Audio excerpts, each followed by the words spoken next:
Good morning, student. Myself Chirag Sukhani from Rockwell VBA College, Wapen. I am going to teach you Advanced Financial Management subject. We will continue our chapter, that is investment decision, in that a decision tree approach. So next question 7 number.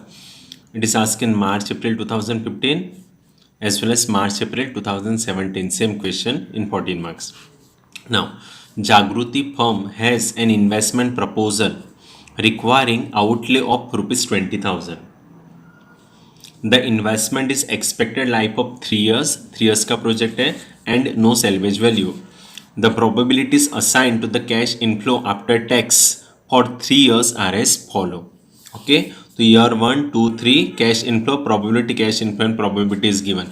Now ये जो table है ना वो थोड़ा difficult है समझने के लिए. कैसे समझना है देखो कि इन ईयर 1 कैश इनफ्लो इज 8,000, उसकी प्रोबेबिलिटी है 0.4 एंड कैश इनफ्लो 12,000, उसकी प्रोबेबिलिटी 0.6. इट मींस ईयर 1 का कैश फ्लो 8,000, प्रोबेबिलिटी 0.4, कैश 12,000, उसकी probability 6. So 0.4 0.6 probability of occurrence 2 event होने के चांसेस 1 हो गया. आया समझ में? तो ये ईयर 1 का हुआ. नाउ इन ईयर 2 अब किससे समझना ईयर 2 में कि सपोज 8,000 आया 8,000, तो उसकी ईयर 2 में प्रोबेबिलिटी 16,000 मिलने की 0.2 एंड 20,000 मिलने की 0.8 साथ में ले लेना है. 8,000 में 2 आएगा, 16,000 मिलने की 0.2 एंड 20,000 मिलने की 0.8. लाइकवाइज अगर 12,000 मिला तो सेकंड ईयर में 16,000 मिलने के चांसेस 0.2 एंड 20,000 मिलने के चांसेस 0.8. आया समझ में? तो इस सेकंड ईयर का. नाउ थर्ड ईयर में कि अगर 16,000 मिला तो 6,000 भी मिल सकता है उसकी 0.7 और 8,000 भी मिल सकता है 0.3. ओके, और अगर 20,000 मिला तो अगेन प्रोबेबिलिटी 6,000 मिलने के चांसेस 0.7 एंड 8,000 मिलने के चांसेस 0.3. ओके, तो इसे समझना है. तो ये थोड़ा डिफिकल्ट टेबल था कि फर्स्ट ईयर में 8,000 12,000 मिल सकता है, उसकी प्रोबेबिलिटी 4-6. अगर 8,000 मिला तो 16 भी मिल सकता है और 20 भी मिल सकता है. 12,000 मिला तो 16 भी मिल सकता है और 20 भी मिल सकता है. 16 मिला तो 6,000 8,000, 20 मिला तो 6,000 8,000, 16 मिला 6,000 8,000, 20 मिला 6,000 एंड 8,000. ऐसे करना है. हम लोग कंस्ट्रक्ट करते हैं, आपको फिर बाद में क्लियर होगा. The desired rate of return for the NPV purpose is 10% यानी rate of discount 10% लेना है. Construct decision tree for the proposed investment project and calculate expected NPV. Will the project be accepted? And calculate standard deviation, the coefficient of variation. चलो first construct करते हैं decision tree. Okay, so उसका initial cost कितना है? Initial cost 20,000. Okay, so हम लोग 20,000 उसका cost लिख दिया initial. Clear? Now first year ये 3 इयर्स का प्रोजेक्ट है. सो फर्स्ट ईयर में क्या मिल सकता है? सो फर्स्ट ईयर में उसको 8,000 मिल सकता है और 12,000 मिल सकता है. ध्यान देना, हाँ, ये कंस्ट्रक्ट करना 8 एंड 12. 8,000 मिलने के चांसेस उसकी 0.4 है एंड 12,000 मिलने के चांसेस 0.6 है. तो ये ईयर 1 का आया, ईयर 1 का. क्लियर? नाउ ईयर 2 के लिए अभी करना है. नाउ यहां पे क्लियर कट मेंशन नहीं है, बट हम लोग को क्या समझना है कि अगर 8,000 मिला तो 16 भी मिल सकता है और 20 भी मिल सकता है, एंड 12 मिला तो 16 भी मिल सकता है और 20 भी मिल सकता है. तो 8 का 2 चांसेस.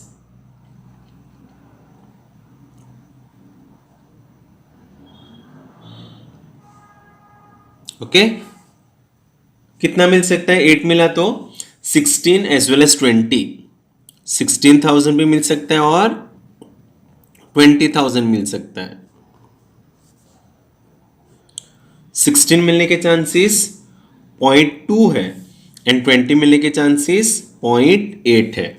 एंड सेम 12,000 मिला तो 16 भी मिल सकता है और 20 भी मिल सकता है. सो 12 तो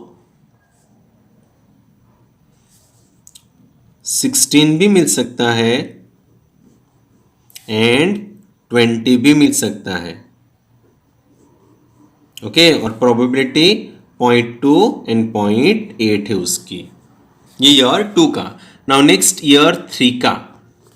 3 में क्या आया कि अगर 16 मिला तो 6 भी हो सकता है और 8 भी हो सकता है। सो 16 में 2, 6 भी हो सकता है और 8 भी हो सकता है। आया समझ में? तो ये कंस्ट्रक्ट हुआ। 6 मिलने के चांसेस 0.7 एंड 8 मिलने के चांसेस 0.3। ओके, लाइकवाइज अगर 20,000 मिला तो भी आपको 6,000 भी मिल सकता है और 8,000 भी मिल सकता है। 6,000 मिलने के चांसेस 0.7 एंड 8,000 मिलने के चांसेस 0.3। लाइकवाइज अगर 6,000 मिला, सॉरी अगर 16,000 मिला तो भी आपको 2 मिल सकता है, दैट इज 6,000 भी मिल सकता है और 8,000 भी मिल सकता है। ओके, तो 6 के मिलने के चांसेस 0.7 एंड 3 के मिलने के चांसेस 0.3। लाइकवाइज अगर 20,000 मिला तो भी आपको 6,000 मिल सकता है और 8,000 मिल सकता है। 6 मिलने के चांसेस 0.7 एंड ये 0.3 आया। तो ये बेसिक कंस्ट्रक्ट हो गया। समझ में आया ना? तो ध्यान देना, ईयर 1 सो 0.4 एंड 0.6 1 हो गया। ईयर 2 में अगर 8,000 मिला तो दोनों मिल सकता है और 12 मिला तो भी दोनों मिल सकता है। थर्ड ईयर में 16 मिला तो दोनों मिल सकता है, 20 मिला तो दोनों, 16 मिला तो दोनों, 20 मिला तो दोनों। तो यहां पे पाथ होगा 8 पाथ, 1 2 3 4 5 6 7 एंड 8। सो नेक्स्ट हम लोग फाइंड आउट करेंगे joint probability, that is JP. So joint probability क्या होगा? 0.4 into 0.2 into 0.7, 0.4 into 0.2 into 0.7। Okay, तो आंसर आएगा 0.056, 0.4, 0.2, 0.3। ओके, that is 0.024, then 0.4, 0.8, 0.7 आ रहा है समझ में? तो 0.224, नेक्स्ट 0.4, 0.8, 0.3। ओके, तो 0.096। क्लियर? Now next 0.6, 0.2, 0.7। ओके, तो 0.084, 0.6, 0.2, 0.3 तो 0.036, 0.6, 0.8, 0.7, 0.6, 0.8, 0.7 तो 0.336 and 0.6, 0.8, 0.3 दैट इज 0.144। सो उसका टोटल 1 होना चाहिए। अगर 1 नहीं हुआ तो आपने कहां पे मिस्टेक किया होगा। सो नेक्स्ट कॉलम हम लोग को क्या आएगा? NPV, and next last column expected NPV, that is NPV bar. तो मेन काम हमारा एनपीवी फाइंड आउट करना। अभी एनपीवी के लिए आपको होप सो आपको आ जाना चाहिए। तो यहाँ पे 3 इयर्स का प्रोजेक्ट है। So for part 1 year 1 2 3 cash flow after tax discount at the rate of 10% और वैल्यू आपको फाइंड आउट करना है। टेबल से प्रेजेंट वैल्यू मिलेगा। चलो ईयर 1 कैश फ्लो पाथ 1 ना, सो ऐसे जाना है। पाथ 1 ईयर 1 का कैश फ्लो 8,000, ईयर 2 का कैश फ्लो 16,000 एंड ईयर 3 का कैश फ्लो 6,000। समझ में आया? अब ये कैश फ्लो कैसे लिखना? क्लियर? 8,000, 16,000 एंड 6,000 मल्टीप्लाई करना है 0.909, 7272 मल्टीप्लाई करना है दिस, सो 13216 मल्टीप्लाई करो 4506। So total of present value 24994। So present value of inflow 24994 minus initial investment और आउटफ्लो 20,000। सो आपका पॉजिटिव आंसर आएगा 4994। ओके, सो हम लोग यहाँ पे लिख लेंगे एनपीवी 4994। क्लियर? चलो नेक्स्ट सेकंड ईयर पार्ट 2 ऐसे जाना है। पार्ट 2 कैसे जाना है? ऐसे। Clear? So year 1 8,000, year 2 16,000 and year 3 8,000. आ रहा है समझ में? ओके, अभी सेम मल्टीप्लाई कर देना है. Clear? So 8,000 into 0.909, 7272, 16 into 0.826, 13,216 and 8,000 into 0.751, that is 6,008. So total आएगा 26,496. So NPV क्या होगा? 26,496 minus 20,000 outflow. It means 6,496 positive. 6,496. आया समझ में? Likewise for part 3. ओके, ना पार्ट 3 कैसे देखना अभी आपको आना चाहिए. यहाँ पार्ट 3 ऐसे 6, 20 and 8. So 826. पार्ट 3 में क्या आएगा? 8,000, 20,000 and the 6,000. Clear? So 8 into 0.9, that is 7272. Then multiplication 16,520 and multiply 4,506. So total 28,298. So NPV क्या आएगा? NPV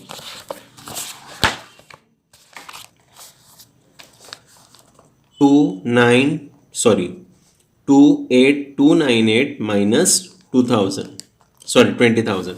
So आपका आंसर आएगा 8,298.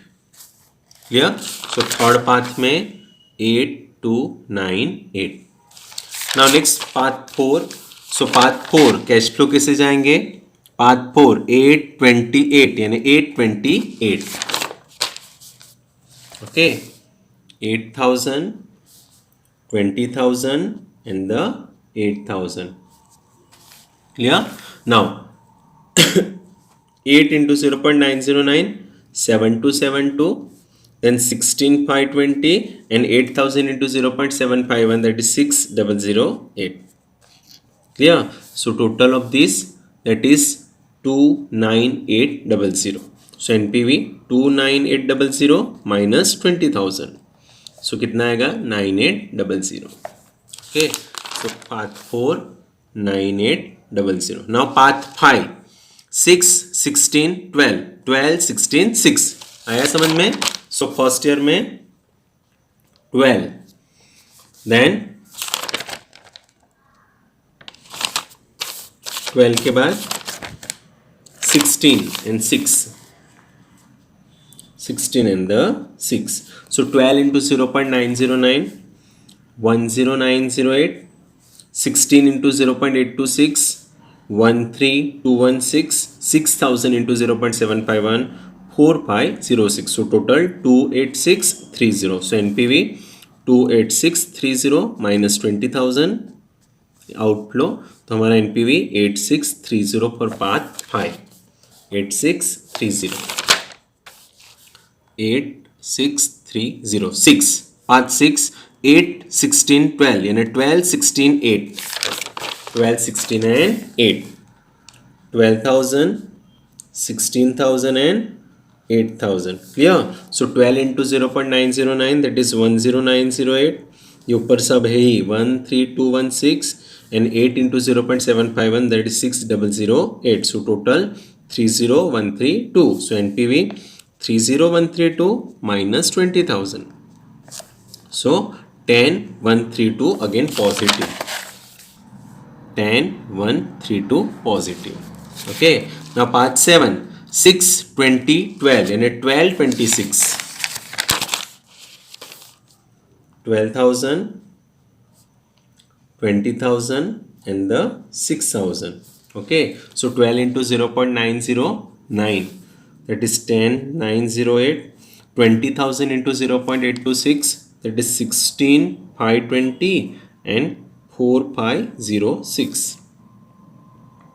So total of these 31934. So NPV 31934 minus 20,000.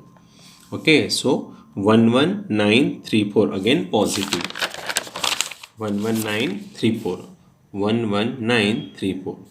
Path 8 12, 28.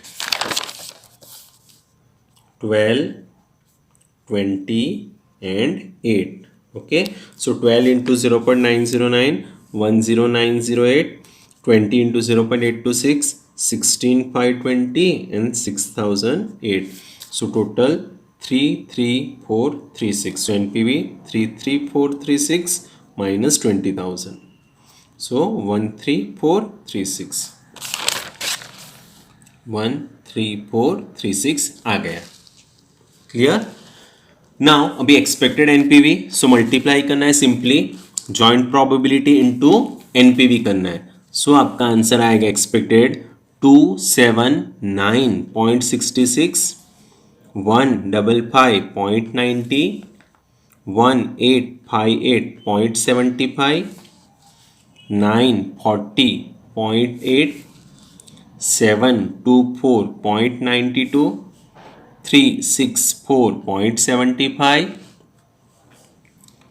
4009.82 and 1934.78. Okay, so total आपका expected NPV 10269.4 positive आ गया. तो हमारा answer 1 over. That is construct decision tree for the proposed investment project and calculate expected NPV. So your expected NPV is what? Expected NPV ये आ गया. Okay, so हम लोग यहाँ पे लिख लेंगे 1 answer. Expected NPV is equal to rupees 10269.4. Clear? Second question, will the project be accepted? Yes, project will be accepted. Why? Because positive expected NPV. Third में standard deviation and coefficient of variation निकालना है. तो standard deviation का formula अभी आपको याद रहेगा. Standard deviation is what? Under root summation t equal to 1 to n probability NPV minus NPV bar square. Okay, तो हम लोग यहाँ पे पाथ, जितना पाथ बना ये हम लोग लिख लेंगे path 1 to 8 NPV. So NPV next column बनेगी एनपीवी. सो एनपीवी कहाँ से आएगा? जो हम लोग ने फाइंड आउट किया 4994, 6496, 8298, 9800. तो हम लोग ने एनपीवी लिख लिया up to path 8. Joint probability जो हम लोग ने कैलकुलेट किया वही 0.056, 0.024 वगैरह. सो अप टू पाथ 8 इतना हम लोग ने सम से लिख लिया. अभी आपको पता है कि स्टैंडर्ड डिविएशन में हम लोग को फॉर्मूला चाहिए P probability into bracket NPV minus NPV bar square. तो फर्स्ट कॉलम क्या बनेगी? NPV minus NPV bar. Second column क्या बनेगी? NPV minus NPV bar square. And third उसको मल्टीप्लाई करो with probability, that is probability NPV minus NPV bar square. Clear? Now NPV minus NPV bar square. So sorry, NPV minus NPV bar. NPV bar is what? Expected NPV. So here expected NPV हम लोग ने calculate किया अभी, that is 10269.4. Okay, तो कैसे करना है? 4994 minus हमारा answer 10269.4 expected NPV. So minus में आंसर आएगा 5275.4. क्लियर? उसका स्क्वायर करना है. So multiply 5275.4. तो हमारा आंसर आएगा पॉजिटिव, स्क्वायर हो जाएगा तो 27829845.16. उसको मल्टीप्लाई करो विथ प्रोबेबिलिटी, सो इनटू 0.056. देखो आंसर आ गया 1558471.3. आ रहा है समझ में? तो इससे जाना, किससे जाना है? रो वाइज जाना है. तो हम लोग फटाफट हो जाएगा. चलो सेकंड में दिखाता हूं अगेन. 6496 माइनस 10269.4 एक्सपेक्टेड एनपीवी किया तो एनपीवी माइनस एनपीवी बार माइनस में आया, माइनस 3773.4. उसका स्क्वायर करना है. ओके, तो आंसर आएगा 1423854.7.56. उसको मल्टीप्लाई करो विथ प्रोबेबिलिटी 0.024. सो हमारा आंसर आ गया 341725.14. आ रहा है समझ में? तो रो वाइज जाएंगे तो फटाफट हो जाएगा. क्लियर? नाउ ये होने के बाद हम लोग उसका समेशन करेंगे टोटल, बिकॉज यहाँ पे फॉर्मूला क्या है, summation t equal to 1 to n. So उसका टोटल इज व्हाट, समेशन हो गया, that is 5393306.36. So standard division square root में डाल दिया, सो आंसर आ गया 2322.35. सो कोवेरियंस का formula standard deviation divided by NPV bar, that is expected NPV. So standard deviation 2322.35 divided by NPV bar, expected NPV 10269.4. So हमारा answer आ गया 0.226. Clear? In short ये स्टैंडर्ड डिविएशन का खाली calculation थोड़ा हार्ड है. Hard मतलब पॉइंट्स लेंदी है. आया समझ में? बाकी सब इजी है. क्लियर यहां तक? Now next time in the next video. Bye, take care.